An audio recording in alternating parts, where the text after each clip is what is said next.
Hola, les propongo que juntos hagamos una introducción breve a las fiestas bíblicas de otoño.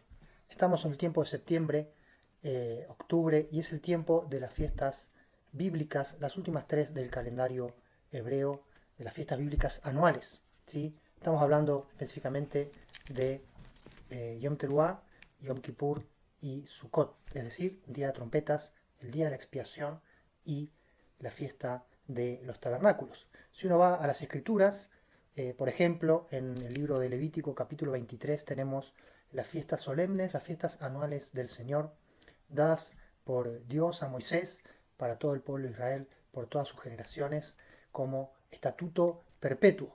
Y nosotros tenemos quizás más conocimiento de las primeras fiestas. Comenzamos con Pascua, con Pesaj, en el mes de Aviv, ¿sí? El mes primero del calendario bíblico. Después pasamos por la fiesta de los panes sin levadura en esa semana, las primicias, en el primer mes. Después al tercer mes tenemos, contando 50 días, el tiempo de Pentecostés, el tiempo de la fiesta de la semana, Shavuot, donde entonces se hace una nueva celebración y todo esto relacionado con el ciclo agrícola de Israel, en tierra de Israel, hemisferio norte, inicio de la primavera ya por abril y el fin del verano en septiembre-octubre. Entonces, todo ese ciclo agrícola, todos esos 6 meses productivos de la tierra están relacionados con fiestas. Al inicio tenemos Pascua, Pesaj, en el medio, en el verano, tenemos Pentecostés, Shavuot, y al final tenemos el fin de la cosecha en la fiesta de los tabernáculos. Al inicio empezamos a cosechar cebada como primicias, después en la fiesta de Pentecostés tenemos la cosecha del trigo, ¿sí? Y al final del verano tenemos entonces la cosecha de la uva y del aceite, ¿no? De las aceitunas. Entonces tenemos todo un ciclo agrícola cubierto por estas fiestas de inicio, medio y de fin. Pero no solamente estas fiestas son agrícolas, tiene un sentido nacional, tiene un sentido de identidad, identitario para Israel.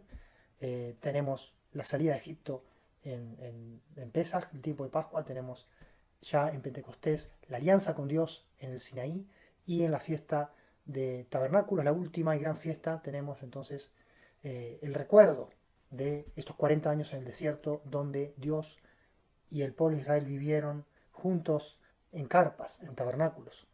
El pueblo de Dios en sus carpas, Israel, y en el medio el tabernáculo, la casa, el santuario, la casa del Señor, donde también el nombre, la presencia de Dios habitó con Israel 40 años en el desierto. Así que no solamente son fiestas agrícolas, son fiestas nacionales para Israel, identitarias, que marcan los hitos del relacionamiento de Dios con su pueblo, pero también tiene una dimensión profética. ¿Sí?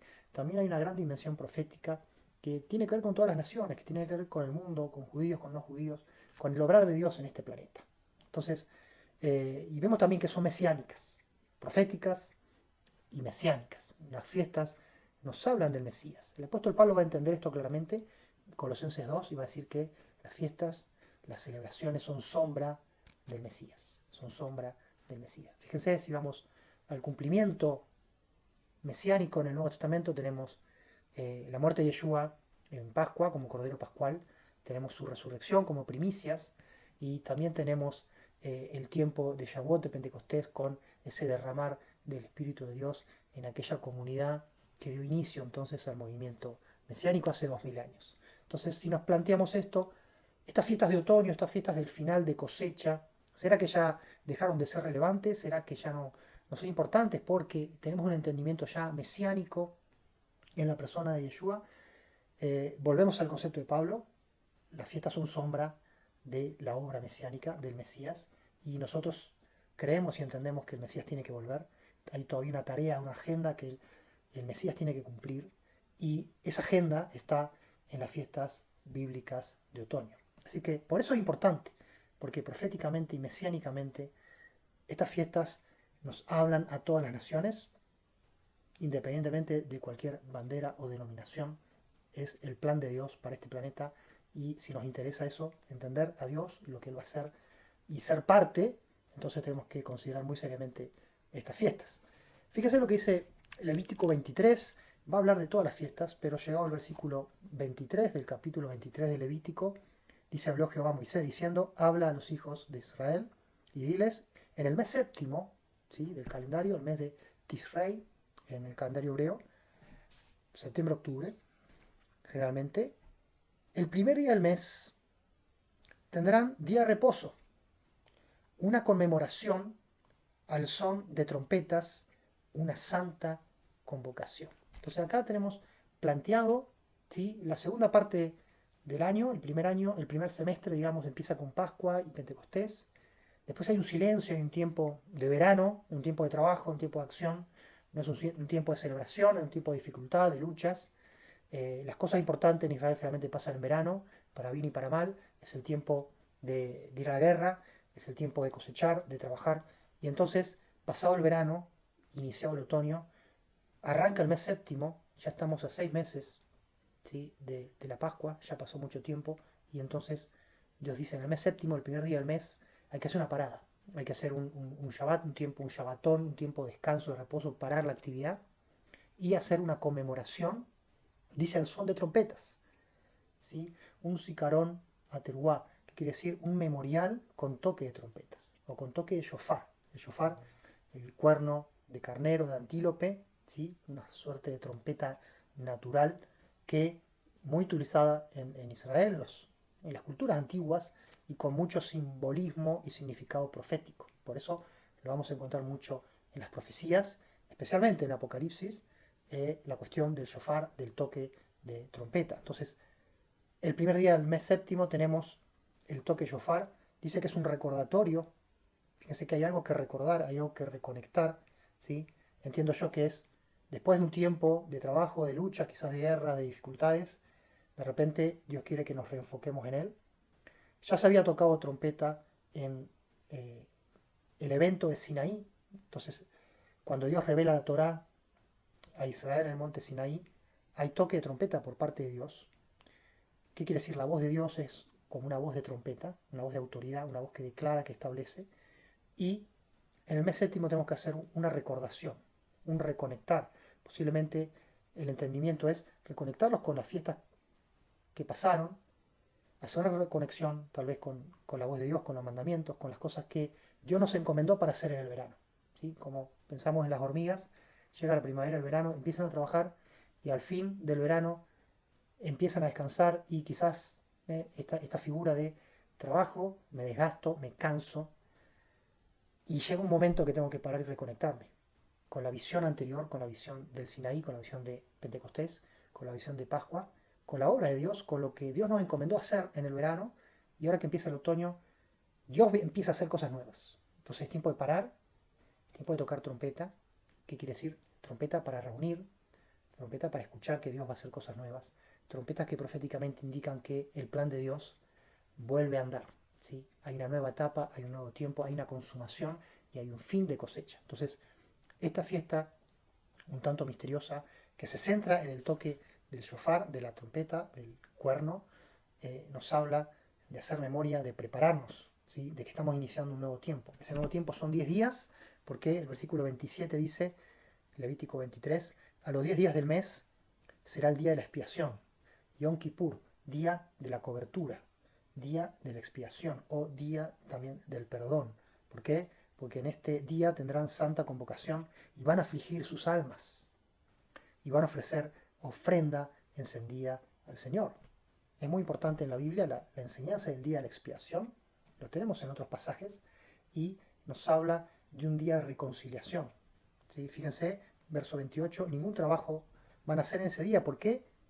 Porque es día de expiación, es día donde Dios obra, es día donde Dios decide, donde Dios cubre, donde Dios perdona, donde Dios aparta el pecado de su pueblo. A nivel individual, pero fundamentalmente a nivel nacional. A nivel nacional.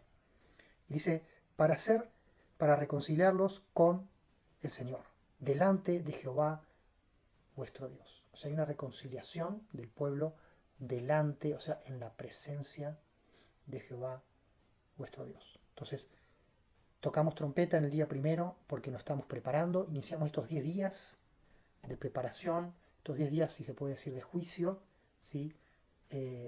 Después el desarrollo bíblico y conceptual teológico de Israel nos va a hablar de los libros de Dios que se abren, ¿sí? Y esto Apocalipsis nos va a hablar también. El libro de la vida, abierto en estos 10 días, Dios haciendo cuentas con su pueblo, el pueblo entrando en un estado de penitencia, de búsqueda interior, de parar, de reconectarnos con, con nuestro Creador, con entender con lo que pasó todo el año que sucedió, hacer un balance de cómo fue nuestro verano, cómo fue nuestro actuar, cuando nos toca actuar y ahora le toca actuar a Dios, le toca considerar a Dios y nosotros entonces entramos en estos 10 días, ¿sí? Especiales hasta Yom Kippur, de Yom Teruah, día de trompetas al día de la expiación, 10 días, se completan los 10 días con la obra de expiación de Dios. Dios se compromete a considerar nuestra causa, a considerar nuestra condición, a nivel personal, a nivel nacional para Israel y entiendo yo también para las naciones, donde hay un balance, hay una gracia de Dios derramada, hay una cobertura y esto tiene que ver con la sangre presentada del famoso chivo expiatorio, figura también de la muerte sacrificada del Mesías. Entonces hay una sangre derramada, hay una sangre aplicada para cubrir, ¿sí?, el arca, el propiciatorio del arca en el lugar santísimo en tiempo del tabernáculo o del templo y figura también mística, si se quiere, de la obra mesiánica de la sangre derramada a favor de muchos. De este día de la expiación, fíjense que estamos acá no hablando tanto de una cosecha, acá el centro es espiritual, es la nación, es el andar de la nación siendo juzgado, es la nación traída de vuelta al sendero de Dios, donde los desvíos son corregidos, donde las apatías son transformadas, donde la lejanía es cercanía y donde la humildad y el afligir el alma, el ayuno, ¿sí?, el ayuno de este día de expiación, permiten al Espíritu de Dios obrar y reconciliarnos con Dios. Esto es muy profundo y es tema de la palabra de Dios. Finalmente llegamos al día 14, se completan 2 semanas y entramos en la tercera semana, ¿sí?, a partir del día 15 y es entonces una semana de la fiesta de tabernáculos. Dice, versículo 34, habla a los hijos de Israel y diles, a los 15 días de este mes, el mes séptimo, será la fiesta solemne de los tabernáculos o de las cabañas o de las carpas.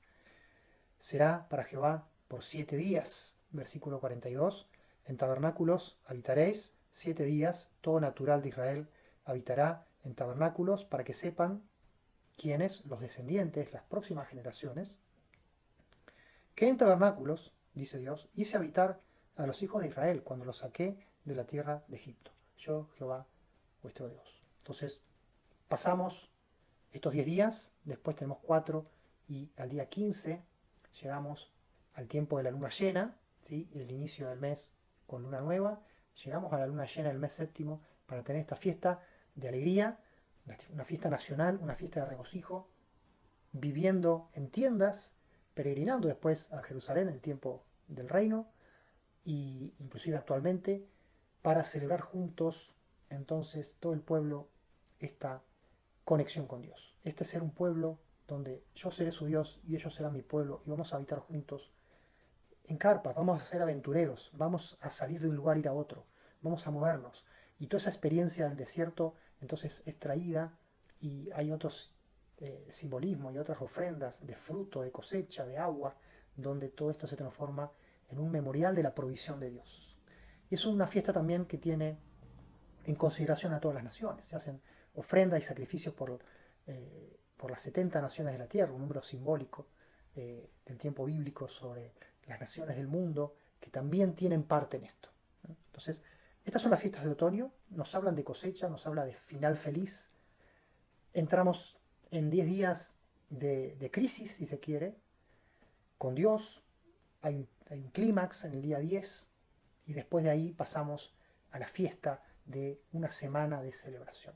Todo esto alimentó la visión profética posterior al tiempo de la Torá. Por ejemplo, el libro del profeta Joel, capítulo 2, vamos a encontrar estos 3 pasos, ¿sí?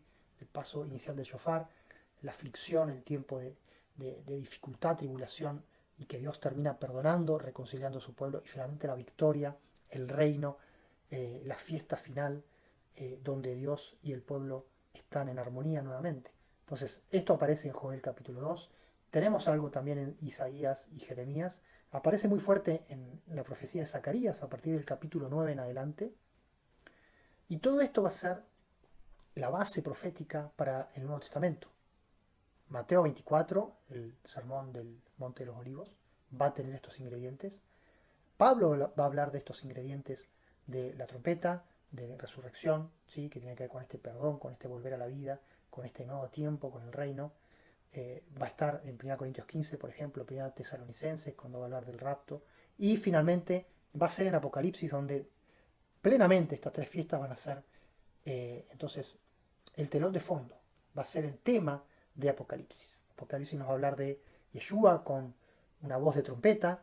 Va a haber 7 ángeles con las trompetas de los juicios de Dios, estos shofar. Va a haber un tiempo de arrepentimiento y va a haber finalmente una batalla, un reino y distintas cuestiones que son abordadas en Apocalipsis. Así que Apocalipsis es un desarrollo desmenuzado del sentir profético de las fiestas de otoño. Por eso los animo a que en este tiempo estudiemos, investiguemos y nos conectemos profundamente con las fiestas bíblicas de otoño. Que Dios bendiga tu vida. Chao.